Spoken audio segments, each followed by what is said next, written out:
नमस्कार, career shaper पर आपका स्वागत है।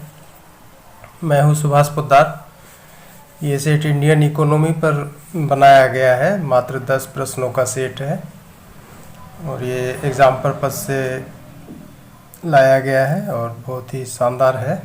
देखें, क्वेश्चन नंबर 1 देखें, मुद्रास्फीति का मुख्य कारण है।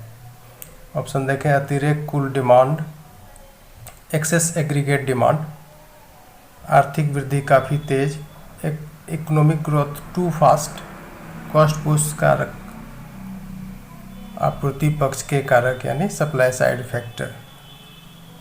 तो मुद्रास्फीति का मेन काउज क्या होता है? तो अगर आप इन्फ्लेशन चैप्टर को रीड करेंगे, स्टडी करेंगे तो ये पता चलेगा कि ये चारों ऑप्शन सही है और ये अतिरिक्त कुल डिमांड यानी एक्सेस एग्रीगेट डिमांड को ही से ही ये पता चलता है कि आर्थिक वृद्धि काफ़ी तेज हो रही है, इससे इन्फ्लेशन आता है। और ये कॉस्ट पुश कारक जो है, कॉस्ट पुश फैक्टर, इससे भी पता चलता है कि आपूर्ति पक्ष के कारक सामने आ रहे हैं, यानी सप्लाई साइड फैक्टर्स दिखता है इससे, कॉस्ट पुश फैक्टर से। तो ये सब मेन काउजेज ऑफ इन्फ्लेशन है। इसका आंसर ई हो जाएगा।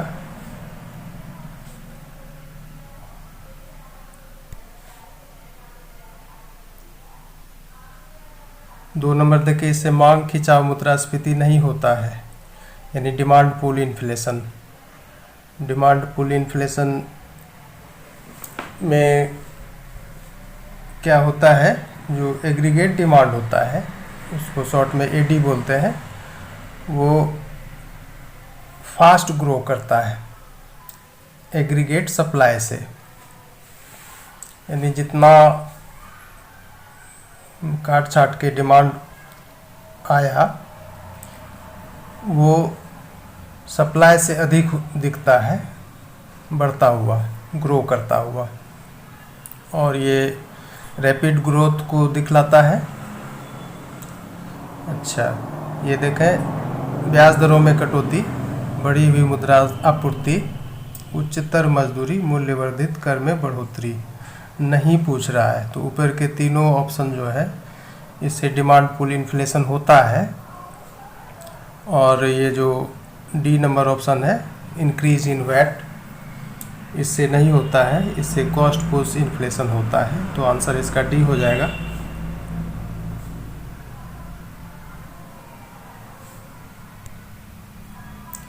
तीन नंबर देखें, निम्नलिखित में से किससे कॉस्ट पुश इन्फ्लेशन होता है? कॉस्ट पुश इन्फ्लेशन, यदि मान लीजिए कि प्राइस जो है, जैसे ऑयल प्राइस है, वो हाइक कर गया, तो ये कॉस्ट पुश इन्फ्लेशन का ये सब पहचान है कि इंपोर्ट प्राइस हाइक कर जाएगा, ऑयल प्राइस हाइक कर जाएगा और करों में वृद्धि हो जाएगी, तो ये कॉस्ट पुश इन्फ्लेशन दिखाता है।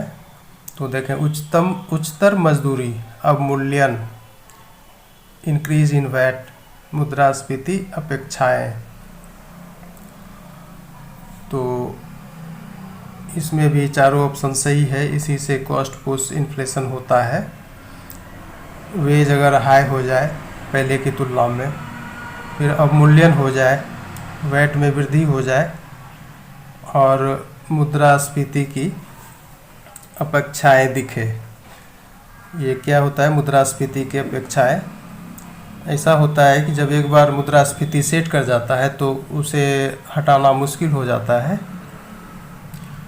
एग्जाम्पल के तौर पर, यदि हायर प्राइस होगा तो वो काउज करेगा वर्कर्स के हायर वेज के डिमांड को, और फिर उससे काउज हो जाएगा वेज प्राइस स्पाइरल, यानी कि वेज बढ़ेगा तो प्राइस बढ़ेगा, इस तरह का एक चक्र चलने लगता है। तो ये इम्पोर्टेंट है, इन्फ्लेशन एक्सपेक्टेशन। तो इन चारों चीज़ों से आपका ये कॉस्ट पुश इन्फ्लेशन होता है। तो आंसर इसका ई हो जाएगा।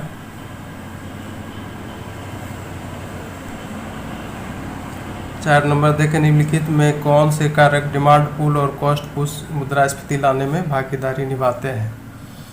तो इन्हीं फैक्टरों में से एक फैक्टर है हायर वेजेस, जो जिससे दोनों टाइप का मुद्रास्फीति आ जाता है, डिमांड पुल या कॉस्ट पुश और कॉस्ट पुश दोनों।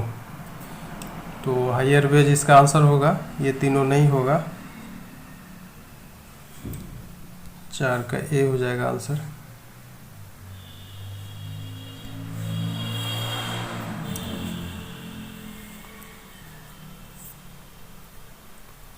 पाँच नंबर देखें, निम्नलिखित में से कौन अवमूल्यन का प्रभाव दर्शाता है। डिवैल्यूएशन आयातित मूल्य वस्तुओं की लागत बढ़ाता है, आयातित वस्तुओं की लागत घटाता है, घरेलू मांग को मजबूत करता है, घरेलू मांग को कमज़ोर करता है। दो ही इसमें है मेन सेंटेंस, उसी में इसको सेट किया गया है। आयातित वस्तुओं की लागत क्या होता है, बढ़ता है या घटता है, तो बढ़ता है।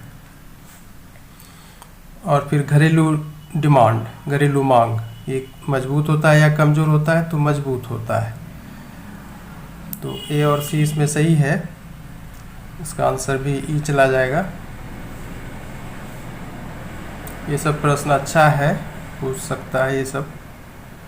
अवमूल्यन का क्या इफेक्ट होता है, जो इंपोर्टेड गुड्स होता है उसके कॉस्ट में वृद्धि हो जाती है, और जो डोमेस्टिक डिमांड होता है वो बूस्ट अप होता है।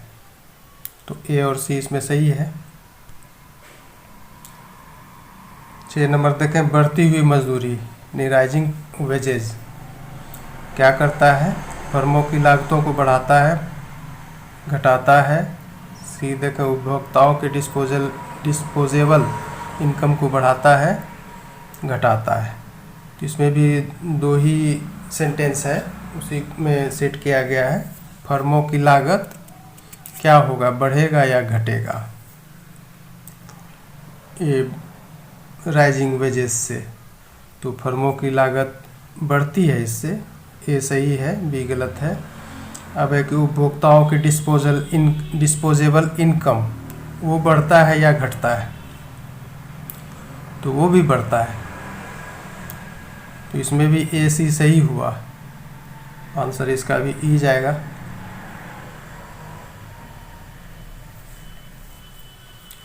डिस्पोजेबल इनकम बढ़ने से होता है क्या कि वो ज़्यादा स्पेंड करता है, खर्च करता है, और ज़्यादा स्पेंड होगा तो इन्फ्लेशन आएगा ही। 7 नंबर देखें, यूके में 1970 के दशक की मुद्रास्फीति थी। यूके यानी यूनाइटेड किंगडम। डिमांड पुल मुद्रास्फीति, कॉस्ट पुश, वेज पुश, आयातित मुद्रास्फीति। तो ये याद रखिए कि ये वेज पुश मुद्रास्फीति था 1970 के दशक में यूके में। उस समय ट्रेड यूनियन काफ़ी पावरफुल था वहाँ पर। और देखिए, ये जो वेज पुश इन्फ्लेशन आता है, ये ऊपर वाले दोनों को जोड़ने से आता है, यानी demand pull inflation plus cost push inflation equal to wage push inflation होता है। खैर वो अलग बात है, लेकिन 1970 के दशक में जो मुद्रास्फीति थी यूके में, वो वेज पुश मुद्रास्फीति थी, वेज पुश इन्फ्लेशन। अब देखिए, राइजिंग वेजेस से क्या होता है, increase costs of firms, firm के कॉस्ट को बढ़ाता है। ये तो आप पहले पिछले प्रश्न में पढ़े। वेजेस बढ़ने से, बढ़ती हुई वेजेस से, मजदूरी से ये फर्म का कॉस्ट बढ़ता है, और फिर उसका प्रभाव क्या होता है, ये जो फर्म का कॉस्ट बढ़ा वो फिर कंज्यूमर पर ही चला जाता है एक तरह से। किस रूप में, हायर प्राइसेस के रूप में। और फिर दूसरी तरफ राइजिंग वेजेस से क्या होता है कि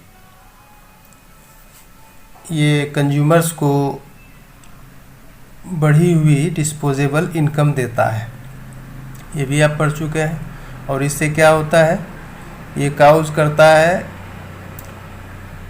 बढ़ती हुई उपभोग को, इंक्रीज्ड कंजम्पशन को ये काउज करता है, और एग्रीगेट डिमांड को।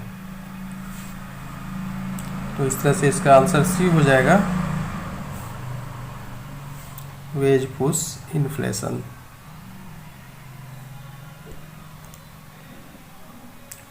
8 नंबर देखें, यूके में वर्ष 2017 में जून 2016 ब्रेग्जिट रेफरेंडम के बाद, ब्रेग्जिट मतलब वो जो ब्रिटेन का ईयू से एग्जिट होने का कार्यक्रम चल रहा था ब्रिटेन में, वही ब्रेग्जिट कहलाता है। तो उस पर रेफरेंडम हुआ था, तो वही ब्रेग्जिट रेफरेंडम है, वो जून 2016 में हुआ था।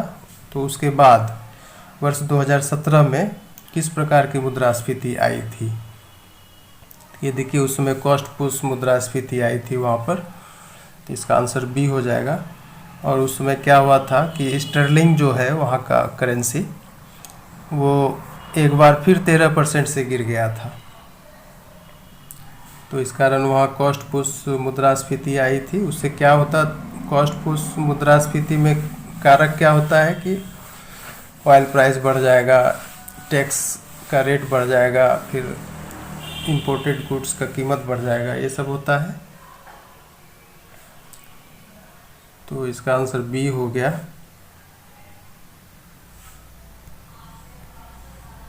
9 नंबर देखें, वर्ष 2008 में यूके की अर्थव्यवस्था गहरी मंदी में प्रवेश किया, तो भी मुद्रास्फीति बढ़ी। किन कारकों से? डिमांड पुल, कॉस्ट पुश, मजदूरी बढ़ने से, ब्याज दर बढ़ने से। तो इसका भी आंसर बी होगा, कॉस्ट पुश कारकों से ऐसा हुआ था, जिसमें कि तेल की कीमतें बढ़ गई थी, टैक्स भी बढ़ गया था, और इंपोर्ट का भी प्राइस बढ़ गया था। तो ये कॉस्ट पुश कारकों से ऐसा हुआ था।